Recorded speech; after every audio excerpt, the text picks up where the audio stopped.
চিটাগাং গিয়েছি শুটকি কিনবো বলে। একটা দোকানে গিয়ে জিজ্ঞেস করলাম এটার দাম কত। সে বলল 700। আমি বললাম কত? 700।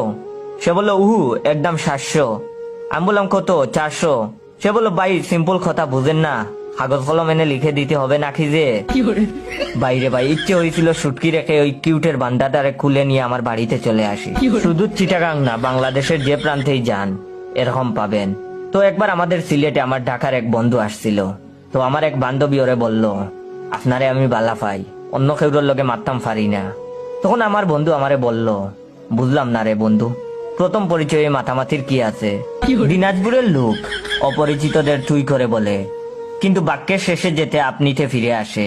যেমন কিরে তুই আমার বাড়িতে আইসলেন না? ময়মনসিংহের মানুষ তো কথায় কথায় ইংলিশ বলে।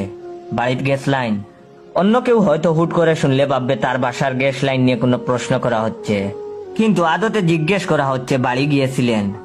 একবার ইঞ্জেকশন ভয় পায় এমন এক কিশোরগঞ্জের একজনকে জোরপূর্বক ডাক্তারের কাছে নিয়ে যাওয়া হলো। ডাক্তার তখন তাকে বললেন আপনার সমস্যা কি? তখন রুগী বলল মাথা বেদনা। এই ভাই বালা হইয়া যায়াম, ইঞ্জেকশন লাগতো না। তখন ডাক্তার বললেন আর কোনো সমস্যা? তখন রুগী বলল শৈল্য জ্বর, বড়ি খাইলেই বালা হইয়া যায়াম, ইঞ্জেকশন লাগতো না। তখন ডাক্তার বললেন বাথরুম ঠিক মতো হয়? বেশি নরম না তো? তখন রুগী বলল ওই মানে কি কইন, মিল্লা মারলে আইনের কপাল ফাইটটা যাইব, এরম শক্ত, ইঞ্জেকশন লাগতো না। নোয়াখালীর মানুষ নিয়ে কথা বলা শুরু করলে শেষ করা যাবে না।